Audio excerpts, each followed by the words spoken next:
Welcome back, Dig Nation. How are you? Thank you for joining me as we continue on our hunt for entrepreneurial gold. You're listening to the Tim Laskus Show, and yes, I'm Tim Laskus, and this is episode 39. And before we get into today's featured guest, let me tell you, I have raved. If you've been following the show, I've raved about podcasting, how it's changed my life.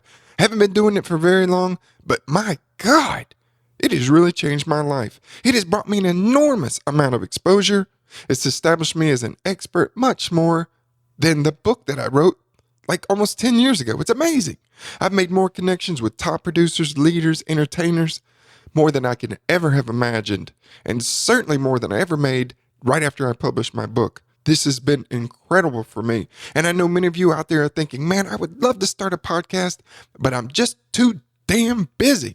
Well, let me tell you, I have the answers to help you kick your podcast off with as little effort as possible. And in the hunt for search of how to start this darn thing, go on over to my website, timlaskus.com, and pick up your free podcast launch cheat sheet.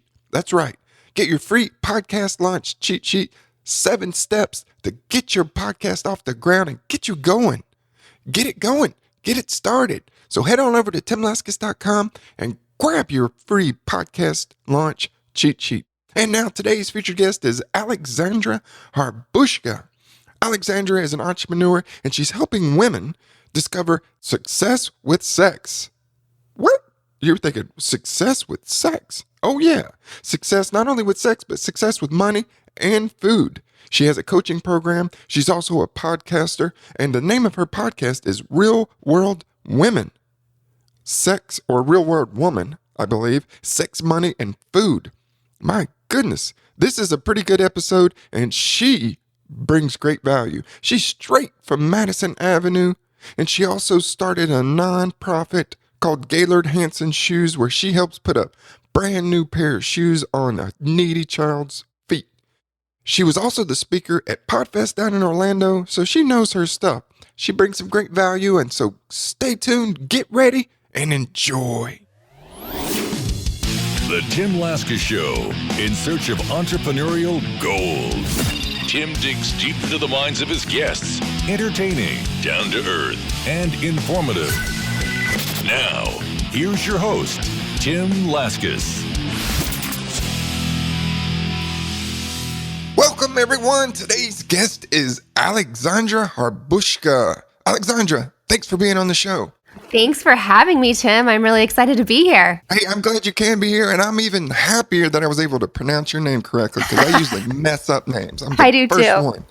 I don't know what it is about names, even simple, like Bill Green. I can mess that up. I don't know what it is. It's just me, I guess. I do the same thing. So we have a lot in common then. We do. That's for sure.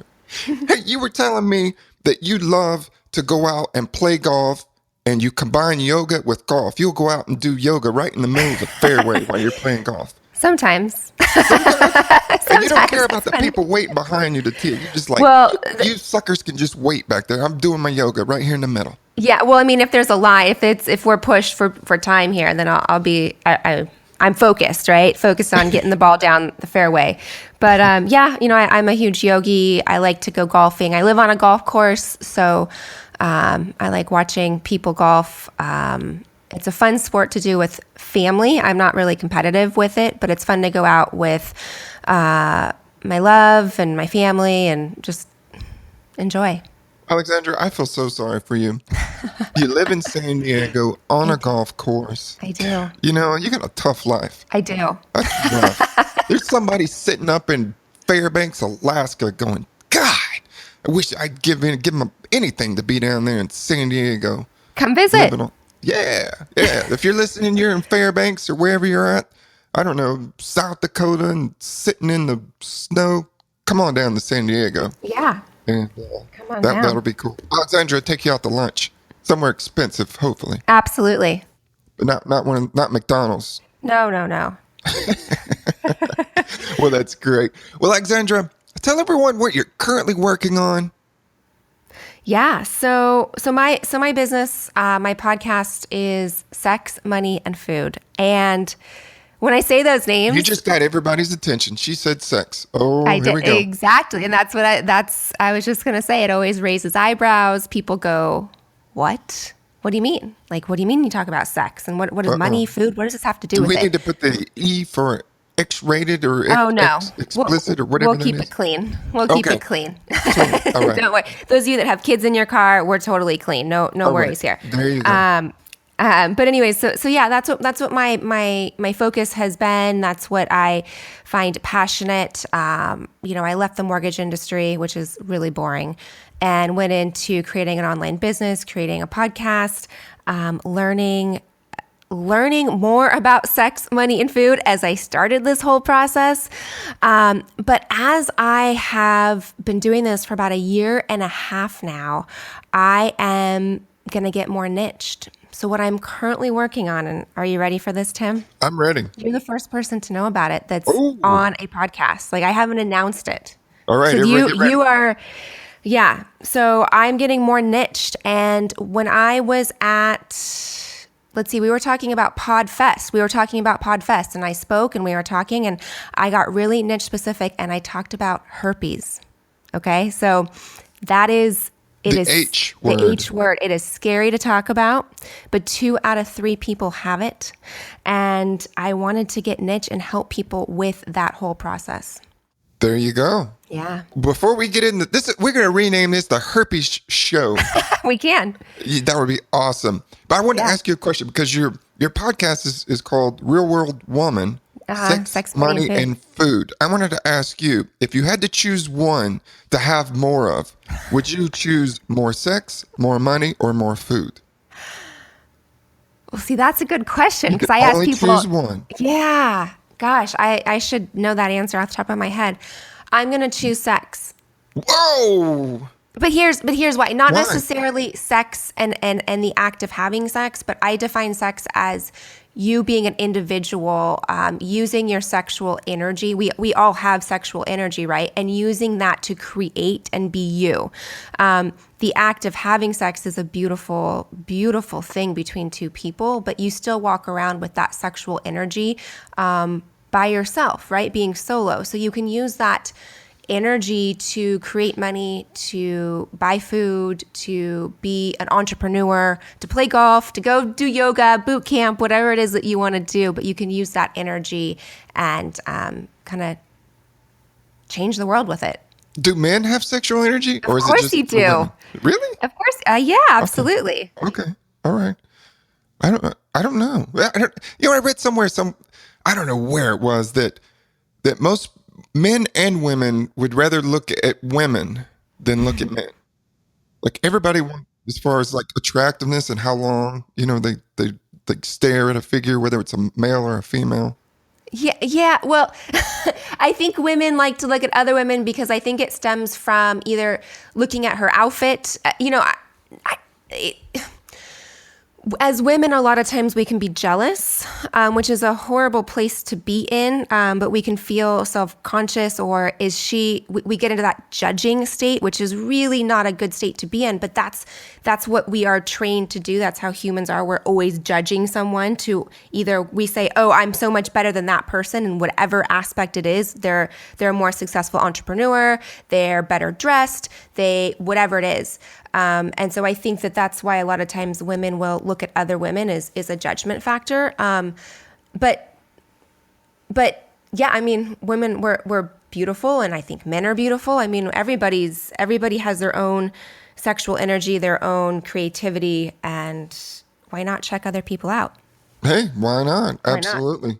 So you're kind of talking about like kind of when we talk about, do you think that when women, view other women and kind of checking them out and judging them, do you think that's more nature or nurture? Nature being kind of genetically wired for that? Or do you think it's kind of messages that's passed down, that young girls kind of grow up with and then they later just kind of become that way? It's 100%, nurture. I had to think. It's 100% All right. nurture. So it's social, right? It's social. That stems back for centuries ago. I mean, we were taught to judge one another to have the attention of the man. And you can see it happen when you walk into a room. If there's a group of women who may not be, you could have a group of lesbians who have no interest whatsoever in a man sexually, period, the end. But when a man would walk into that room, they would all be fighting for his attention. It's just the way that we've been taught over years and years and years. Mm-hmm. Interesting. Yeah. Well, there's a lot of jealousy going on the Housewives shows. Oh, yeah. Housewives of Beverly Hills, of Orange County, of Atlanta, New York, wherever they're at.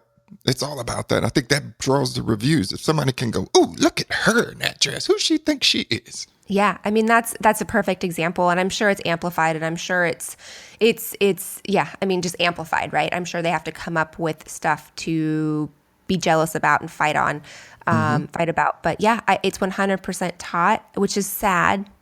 You know, we shouldn't be. It creates, in general, whether it's you can't look at somebody else and say, oh, I wish I had their life, or I wish I was where they are. Right? It just creates depression, right? It creates, you're going to be walking around like you're Eeyore from Winnie the Pooh. You know, Yeah. you can't be an Eeyore.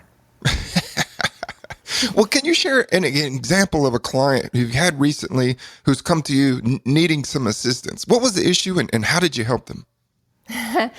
Well, I'm trying to think which is the best story to tell. I think the best, as I told you, I'm getting really niche specific talking about herpes, and it's something that nobody wants to talk about, for all the social stigma that comes with it, for the fear that they will be judged, for the fear that nobody understands what they're going through. And like I said, 2 out of 3 people have it. So it's really more common. And when I had this woman reach out to me saying, I need to talk to somebody about it. I am scared. I don't know what to do. And to sit down and talk to her and help her process it. How do you tell the person you're dating? How do you tell your family? How do you deal with it on a day-to-day basis? Is it something to even worry about on a day-to-day basis? And just having that conversation with her and letting her open up and go, oh my gosh, I get it now. That is so rewarding, and it's such a beautiful thing. Well, I'm sure that, this particular person and other people are thinking, I'm alone. There's nobody else has this. It's just me. And so when they reach out to you and have a better understanding and insight about that issue, and that they're not alone, there's many other people who are kind of suffering in private, that you kind of, shed light on it and give them a sense of hope and help them shed that embarrassment. Absolutely. Yeah. Get rid of that stigma and enjoy life. It's beautiful. Yeah. Well, since you've been on this entrepreneurial journey, helping other people, you have the podcast and you're coaching clients. What are some tips you have for listeners out there who are ready to make that leap into doing something that they're passionate about? Do it. Just do it's the Nike commercial. Yeah, just do it. Just do it. But in all seriousness, figure out what lights you up. Whatever it is, it has to be something that you love to talk about or read about or coach on, and it has to become natural. And what I mean by that is, yes, of course, the first time you go to do something, it's going to be awkward, right? Look at a kid. They don't know. You could have the Olympic runner. They all learned how to crawl, right? But here they are, the world champion in cross country running, right? So you have to learn how to crawl before you walk, before you run, but it's going to become natural to you. So look at some things what do you like talking about? What are you passionate about? And then surround yourself with people that are doing similar things, if not the same thing. Don't be afraid or scared to say, oh my gosh, there's all these other people doing it out there. They're going to be better than I am. Am I too late to the game? Whatever it is. No, you're not, because you are going to put your own twist, your own personality, your own flame, you have a different story than somebody else. Like Tim, you and I, we're both entrepreneurs. Our stories are probably very, very different. And what we bring to our businesses, we can't bring the same thing. You know what I mean? Mm-hmm. Right. Right. And so do it. Number one, just do it. Surround yourself with people that are in the same industry, that are either 6 months ahead of you, a year ahead of you, a couple years ahead of you. So they've made some of the mistakes that they can kind of lead you through. The third thing I would say is hire a coach. Absolutely hire a coach. It is expensive, I know, but do it, because that person, and find somebody who shares in your flame, shares in your passion, you want to hire someone that has a passion project, that is passionate about your project, that goes, wow, this lights me up too, and absolutely hire someone, because it's being an entrepreneur. You're alone a lot of the times, right? You're behind your computer, you're at home. Chances are you work from home, you're home alone all day. Maybe you have a dog that you talk to. But you need that interaction, and you need that camaraderie with someone to go, oh my gosh, I just found this article. It's so exciting. You got to read it too. Or look at what I just put together. I'm so excited. I figured out how to work Canva, and oh my gosh, you should see this, my post that I just figured out. The little things to get excited about. So just do it. Surround yourself with like-minded people, and then hire a coach. I love those tips. And the other one is, don't focus on others, focus on yourself. Because I think, when you mentioned that one really, they all resonated with me. But, that one, I believe a lot of people kind of get hung up on is they look at everyone else. They start, we talked about comparing ourselves to others, and people tend to do that. And then they start having these negative thoughts. It's like, oh, well, I can never be as good of a speaker as Alexandra, or, I'm not as pretty, or I'm not as smart, or whatever it might be. That is no way to go. You just focus on you and do you. And my son loves Thomas the Train, that whole thing. And he was watching a movie, and they had this song in here about focusing on you. Thomas is a small little tank engine, and, Thomas wanted to be big and strong and have, this really cool paint job. And then they had this song that says, just be you, do you. And it kind of goes along with the same thing, is don't focus on others, because that only intensifies, kind of pain and negativity. And so focus on you. What are your strengths? And go out there and capitalize on it. 100%. And I was just going to say that, how you were saying, well, you look at someone else, oh, well, they're a much better speaker. Well, maybe they are. You know what I mean? There's going to be people, like, I'm never going to be a Tony Robbins. That's just not going to be me, right? But that doesn't mean I can't be my own great speaker. It doesn't mean, I'm never going to be a Hemingway. I'm not a Hemingway. I'm a better speaker than I am a writer. So I can't compare myself to beautiful bloggers or beautiful authors. And I'm like, wow, I want to write a book, but I'm not a Hemingway. It's still your story. It's your talents. Just kind of what you're saying is don't compare yourself to that person. Know that you have your strengths, you have your weaknesses, and maybe that person has different strengths than you. You can get somebody that is an academic genius, right? That I could never compete with academically. Yet if you put me a golf course, they can't compete with me with my swing. And I'm not that great at swinging, just so you guys know. I'm not I'm not going to become a Lorena Ochoa here.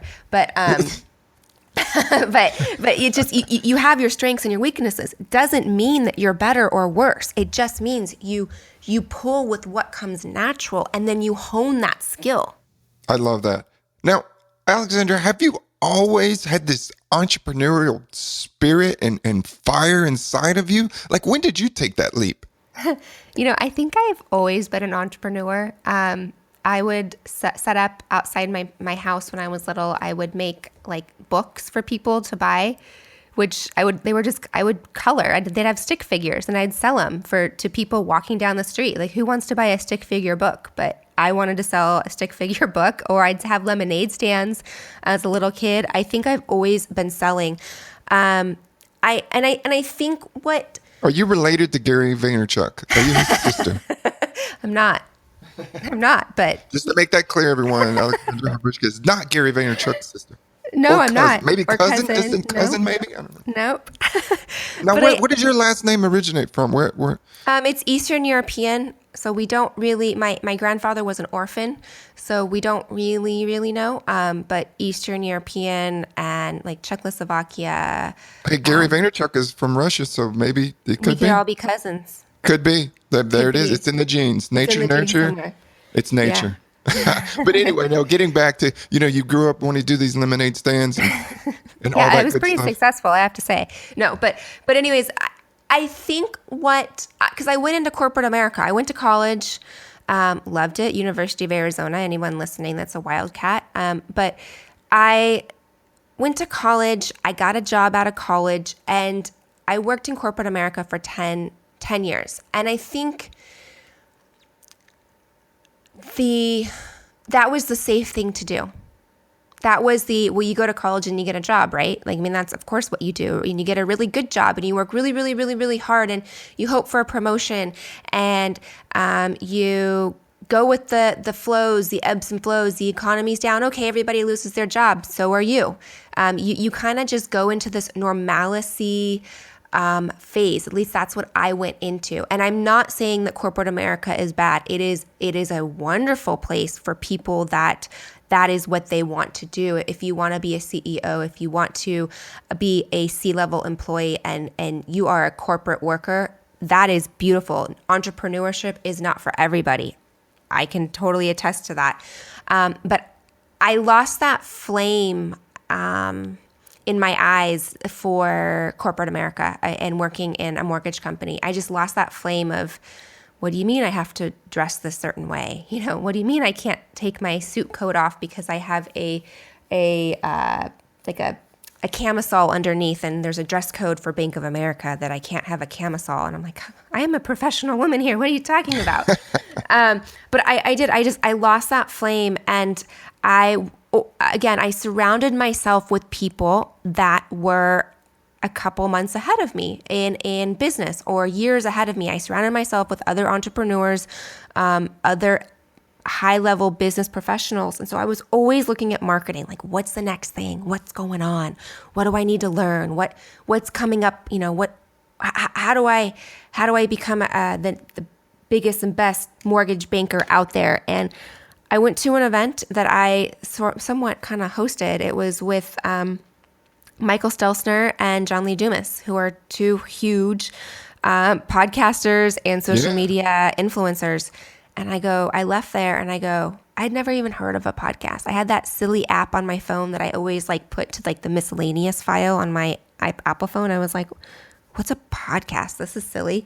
And I left there with all this energy, excitement going, I'm going to start a podcast. And I thought, okay, well, I'm still in corporate America. And I was in sales, so I could kind of decide how I was going to spend my day. I didn't clock in, clock out, or anything like that. I could create my own schedule. So I thought, okay, I'll get my mortgage work done in the morning, and then I'll leave work at 3:30 or 4 and go home and work on my podcast. And that's pretty much what I did for the first couple of months. It was just that huge research of what is a podcast? How do I do it? How do I even press record? What do I do once I press record? How do I get people there? How do I create this business? What is an online business? How different is an online business than a brick and mortar business? And the more I learned, it's not that different. You still have a widget that you sell, or you have your expertise, you sell your knowledge, which is no different than being a doctor or an attorney, or you are selling, I don't know, motorcycles. I don't even know where motorcycles came from off the top of my head, but you're selling motorcycles. Whatever it is you sell, it's really no different, except there's not a lot of people still there's not a lot of people out there doing it. So surrounding yourself with people that know what to do is going to be huge for you guys. Yeah, well said, Alexandra. One thing that came to mind when we talk about selling stuff, we started off talking about sex. I was thinking of sex toys or something. If that's your thing, yeah. That's your thing. Well, I was going to keep this clean, so I wasn't sure if I was supposed to go right. there. Okay, all right. So I'm the one that's straight off the path. So let me get back on the path. Well, Alexandra, as a young girl growing up, what messages did you receive about making money and finances? Did anyone have that talk with you? As a young woman, so I'm 34, and I think that I was still I'm technically a millennial. I think I'm the oldest millennial, or you could say I'm a millennial. I don't associate myself with millennials. I don't think I'm really in that group. So I guess what I'm trying to say on the money, I think we're going to have to end this podcast because I'm a baby boomer and I don't know if I talk to millennials. No, I'm just kidding. No. Go ahead. Well, I was gonna say, I think I'm more of a baby boomer just because I'm on that. I'm an only child, and I'm on that. I'm not really a millennial, I guess. I don't know. But I guess what I'm trying to say is I never felt that I couldn't earn income. I never felt that I was different because I was a female. I never felt that I had any challenges. I never felt that there was a glass ceiling. So I never felt, I guess, a prejudiced. I can't even say that right. Prejudiced. I can't say that word. Prejudiced. Thank you. I always felt like, hey, because women before me were CEOs. They were C-level corporate employees, and why can't I do that? But as far as my money story and earning money, well, you'll find this funny. I thought that as soon as I graduated college, I'd be like the CEO in like 2 years. So I graduated at 22. I thought for sure by the time I was 24, if not my 25th birthday, I would have the corner office and I would be the bomb.com. I found out getting my first paycheck that there was no comma in my paycheck. There was no comma. There was a period. It was less than $1,000, right? There was no comma. And I went, well, that's weird. I worked how hard? What do you mean there's no comma? How am I supposed to, how does this work? So that was a big, oh my gosh, this is real life. But to go back to a money story or go back to earning income, my family lost their money when I was pretty much in a formative time of my life, when I was, fifth grade to about my freshman year in high school. So I saw those struggles, and I saw that it's real, and I saw that money, you have to have it to live. It's just the way our society economy is set up, right? We can't live on this barter community. We have to have it. We have to put shelter. We have gas, electric, water, trash, we have to have it. But it doesn't define you, and it should never define your confidence, and it should never define who you are as a person. Yes, it makes your life interesting. You can afford to do things that are exciting, different. You can afford to take time off, but it should never, ever, ever define you or put you down or say that I can't do something because I don't have the money to do it. Everybody has a budget on some level. Everybody has a goal that they want to achieve.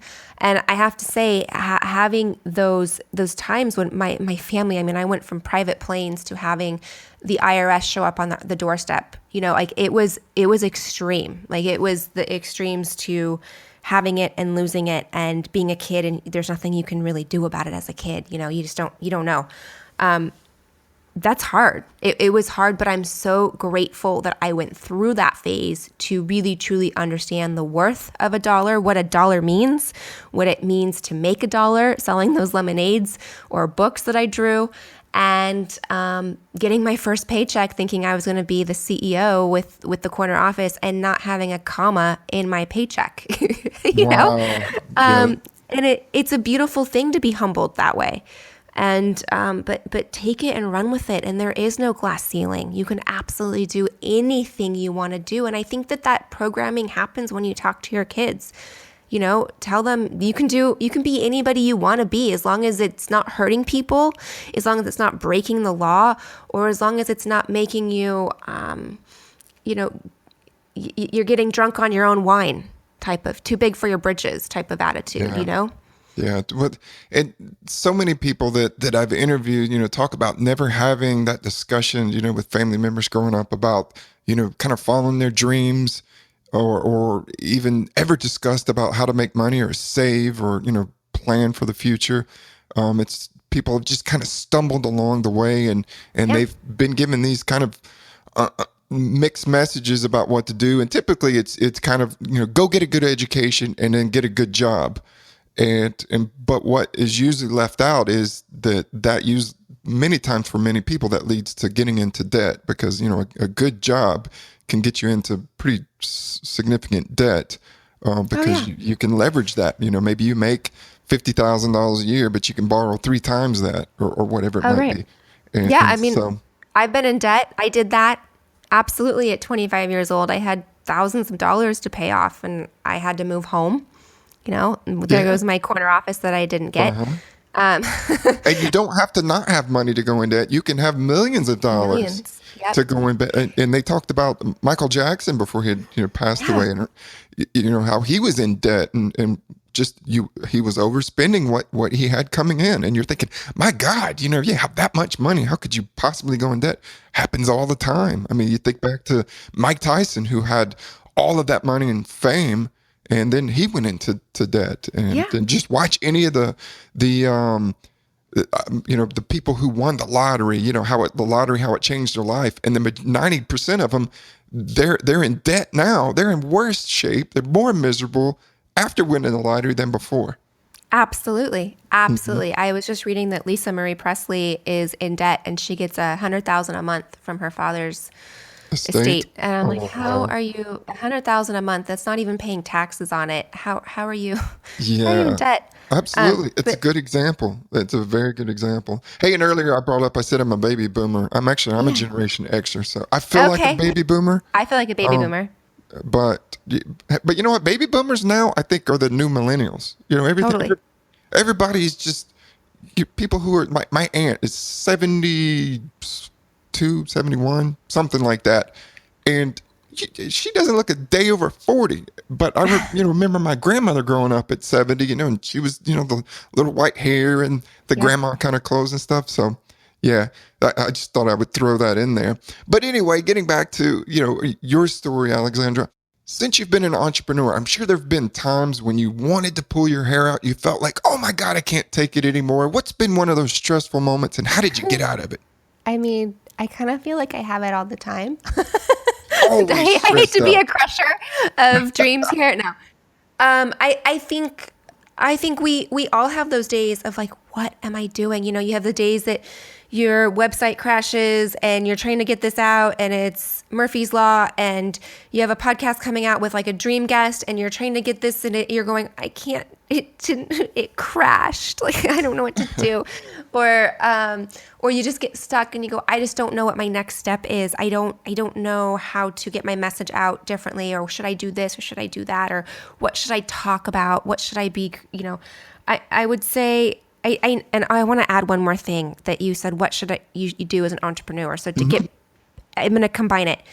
Be you and be vulnerable and tell your story. And there is somebody that always is going to be going through a similar time in their life, that your story of being an entrepreneur, whatever it is, your widget is that you talk about or sell, that personal story will help you connect on such a personal level that it will touch their hearts. And that's what you really, really need to do as an entrepreneur.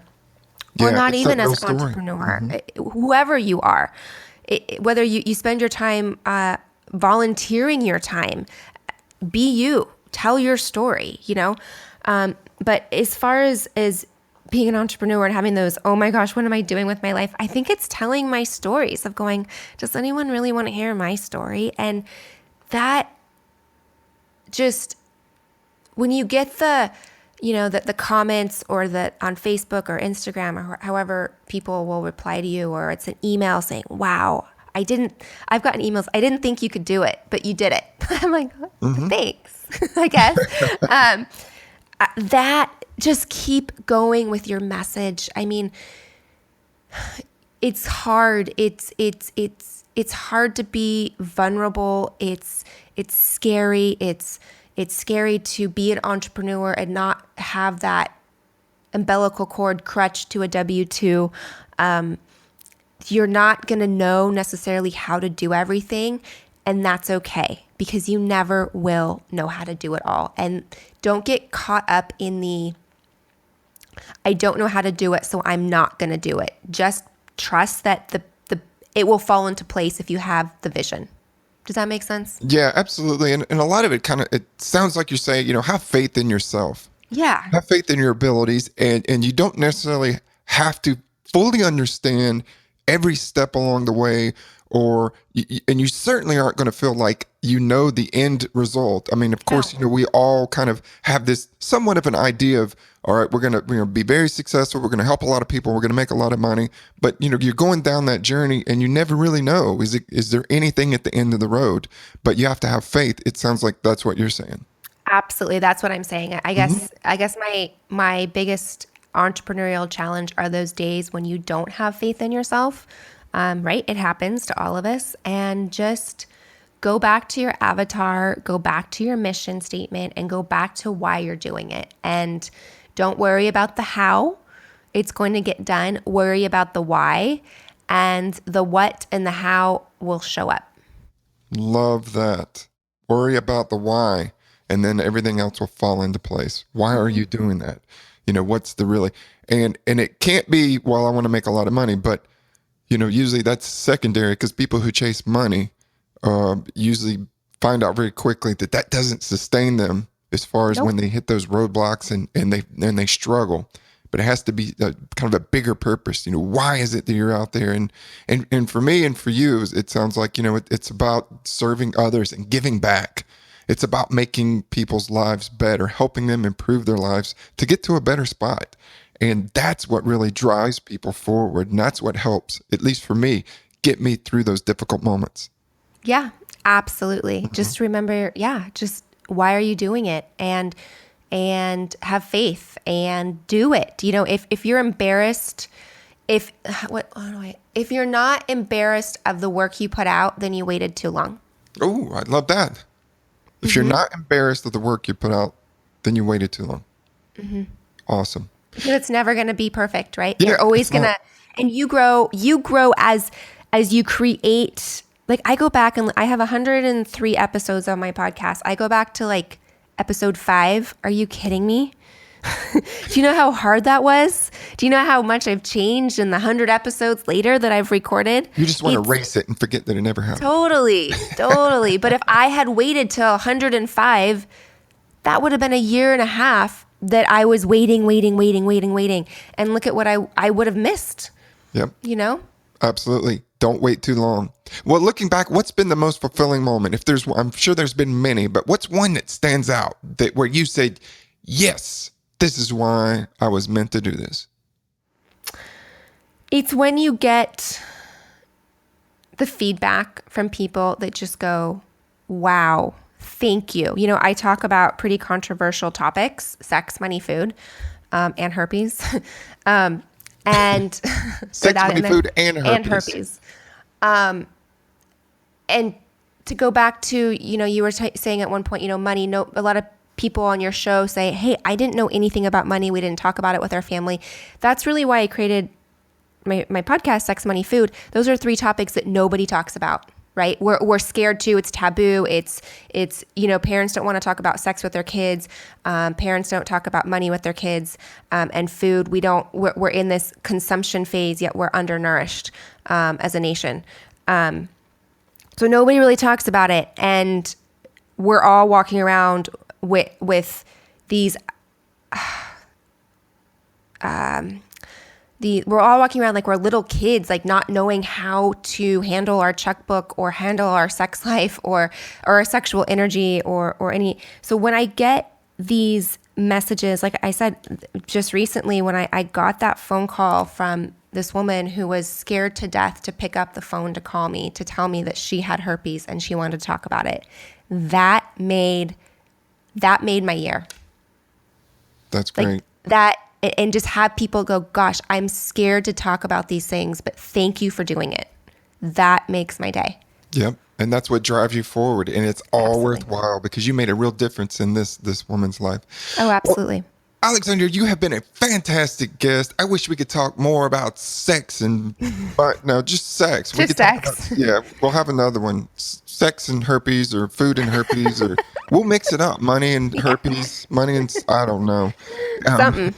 We'll make it sexy. Yeah, we'll make it sexy. But before we go, Alexandra, tell the listeners where they can find you online and the name of your podcast and all that great stuff. Yeah, come visit me. So my podcast is Sex, Money, and Food. 3 key ingredients to life. You can go to iTunes or go to sexmoneyandfood.com, and the and is spelled out. And you can also find me. I'm a big Instagrammer. I love Instagram. You can go to at Alexandra Harbushka on Instagram. And then my website, Sex, Money, and Food, or my name, Alexandra Harbushka, whichever one's easier for you to remember. But I have a gift for you guys. Can I talk about my gift, Tim? I love gifts. This isn't one of those sex toys, is it? It could be. Oh, all right, everybody, listen up. It's suspense. No, it's about self-love. And when I boil everything down to either being an entrepreneur, but sex, money, food, having relationships with those 3 key ingredients to your life, it boils down to self-love, and it boils down to having a relationship with you. There's no way I could be an entrepreneur. There's no way I could have a successful podcast. There's no way I could be a lover. There's no way I could have any of that if there was not that self-love component in my life. And I feel that is what is perhaps missing for so many people is just the ability to fall in love with you. So what I've done is I put together a fun little self-love checklist. It'll take about 10 minutes. And it download it. It really is fun. It just allows you to connect and find the simple pleasures in life that define you, to give you that little bit of excitement in your life to go, yeah, okay, I can do this. Yeah, I got it. I can create whatever I need to create. So go to alexandraharbushka.com/self-love checklist. I'm sure Tim will put that in the show notes for you because my name's kind of, it's spelled just like Smith. There you go. Just like Smith. It's that simple. It's that simple. Yes, I will put it in the show notes. Everyone, thank you, Alexandra. And hey, if you're out golfing, if anybody is listening, you're out golfing and there's someone stretching in the middle of the fairway, it could be Alexandra doing her yoga while she's playing golf. So you just give her a few moments and let her do her thing. Let me do it. Yeah. Do my little tree pose and get all in Zen and namaste. Yeah. Very cool. Thank you, Alexandra. You've been fantastic today. Look forward to staying in touch. Thanks, Tim. Thank you. Want more entrepreneurial tips? Go to timlaskos.com.